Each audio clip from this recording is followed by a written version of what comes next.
ካልሰለምሽ እዚህ ቤት አትቀመጪም ገልሻለሁ አለችኝ።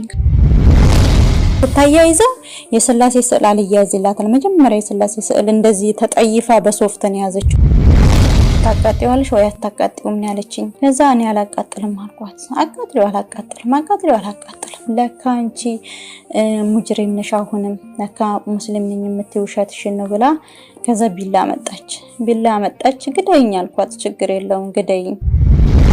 ስራሚኩ ልክ በመስቀል እያተከፈለ የእናታችን የቅድስት ድንግል ማርያም ስዕል ወደ ውስጥ ገባ። ፖሊስ አመጣለሁ አለች። ልጁን አንጠልጥላ ይዛ ሄደች። እኔን እጅና እግሬን አስረው አስቀመጡኝ። ቤቱን በቃ በብርሃን ተሞላ። እኔ ከኋላ እሷ ከፊት ነች። በቃ በብርሃን ቤቱ ሞላ።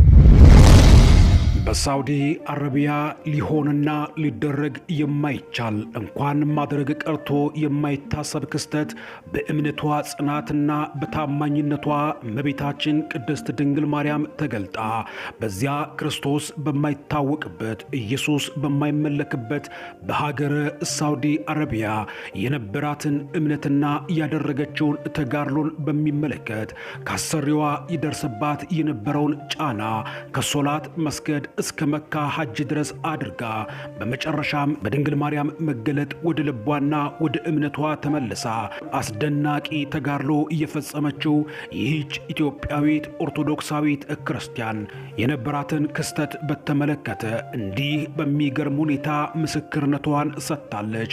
ይህን እንድትመለከቱ ስጋብዛችሁ ቻናላችንን ሰብስክራይብ ያላደረጋችሁ ሰብስክራይብ በማድረግ እንዲሁ ደግሞ መረጃዎች ሲለቀቁ ፈጥነው እንዲደርሷችሁ የደወል ምልክቷን በመጫን ይህ ምስክርነት ደግሞ ለብዙዎች ተደራሽ እንዲሆን ላይክና ሼር በማድረግ እንድትከታተሉት የምጋብዛችሁ ሙልጌታ ስዩም ነኝ። እሺ ወንድማችን ይሄንን እድል ስለሰጠኝ በጣም ነው ማመሰግነው እና እግዚአብሔር ስሙ የተመሰገነ ይሁን። እኔ ያው ወደ ህይወቴ ስመጣ እንደሚታወቀው ከደሃ ቤተሰብ ነው የተወለድኩት እና ያደግኩትም በሰው ቤት ነው ያደግኩት። ከቤተሰቦቼ የተለየዋቸው የ6 አመት ህፃን ልጅ ሆኜ ነው። ያው በችግር የተነሳ ነው ቤተሰብ ለሰው የሰጠኝ እና ያው እዛው ነው ያደግኩት።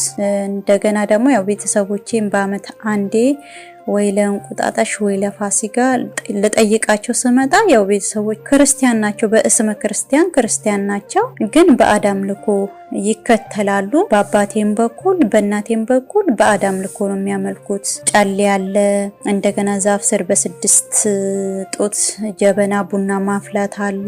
እንደውም እዛ ስር ቡና ማፍላት እኔ እንደ ጽድቅ ነበረ የምቆጥረው። በጣም በቃ እኔ ነኝ የማፈላው ምናምንልና አፈላለሁኝ ማለት ነው። እና በዚህ አይነት ሁኔታ ነው ያደግነው ማለት ነው ያደግኩት።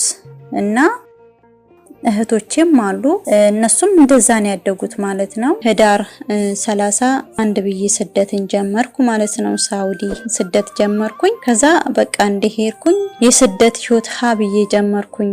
ያኔ ኦሬዲ በቃ 14 አመት ላይ ነኝ እና በቃ ስገባ ሴትዮዬ በጣም የምታስፈራ ነበረች።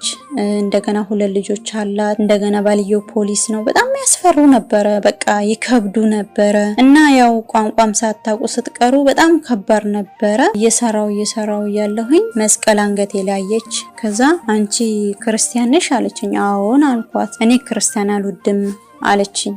ባሏ በጣም ጥሩ ሰው ነው በጣም ማለት ነውና እሷ ስትመታኝ ይቆጣታል። ከዛ አንተ አፍቅረሃት ነው ምናምን ትለዋለች ለባሏ ማለት ነውና የነሱን ቅናት ታውቃላችሁ። ከዛ በቃ እቺ ልጅ እኮ ገና ልጅ ናት፣ በዛ ላይ ቋንቋውን አታውቅም፣ ቀስ ብለሽ ስለሚጃት ምናምን ይልና እሱ ያው ከደግነቱ የተነሳ ጎግል ላይ ስልክ ላይ ጽፍና የሆነ ነገር ሊጠይቀኝ ከፈለገ ስልክ ላይ ጽፎ ነው የሚያሳየኝ። ለምን በአይን ስለማ ከዛ ኦኬ ብዬ ያንን ነገር ሄጄ አመጣለታለሁ ማለት ነው።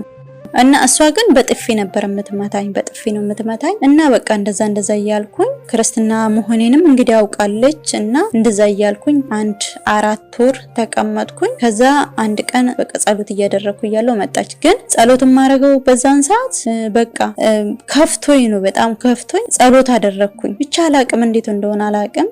ጸሎት ሳደርግ መጣች። ግን ጸሎቱንም አውቄያን ነበር ማረገው በቃ እግዚአብሔር እሷን ያዝልኝ ከሌላ አራራልኝ እቺን ብቻ ነው የምለው። አባታችንን ወይ አላቅም እና ጸሎት ሳደርግ መጣች። ስትመጣ ምን አባሽ እያደረግሽ ነው ምናምን አለችኝ።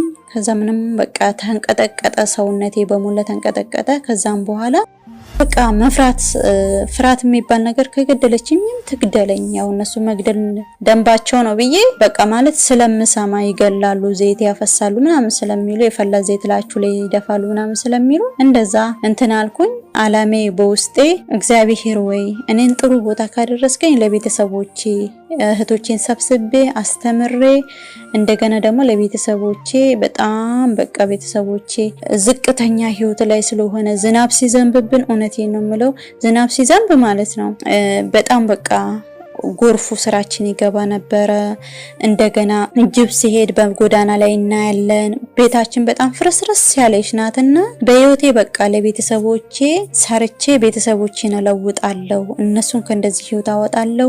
እንደገና ደግሞ ወንድሞቼን እህቶቼን ከሰው ቤት አውጥቼ አስተምራለሁ ብዬ ነው ሄድኩት። እንደ ሄድኩ የ3 ወር የ4 ወር እያደረኩ ለቤተሰብ ነበር የምልከው። እንግዲህ ነግሬያቸዋለሁኝ። ስልክም ተቀብያለሁኝ። ስልክም ያው ተቀብያቸዋለሁኝ ከሰው ላይ የሆነች በአጋጣሚ ሆነ ያክስቴ ልጅ እዛ ሳውዲ ነው የምትሰራው። የሷን ቁጥር ይዤ ነበረ ከሷ ላይ ነው ስልኩን የተቀበልኩት ማለት ነው። የአባቴ ስልክ ተቀበልኩኝ የሷን ቁጥር ስለማቀው። ከዛ በቃ አባቴ አካውንት ከፈተ። በዛ በአካውንቱ ላይ ሴፍ አረግለት ነበረ።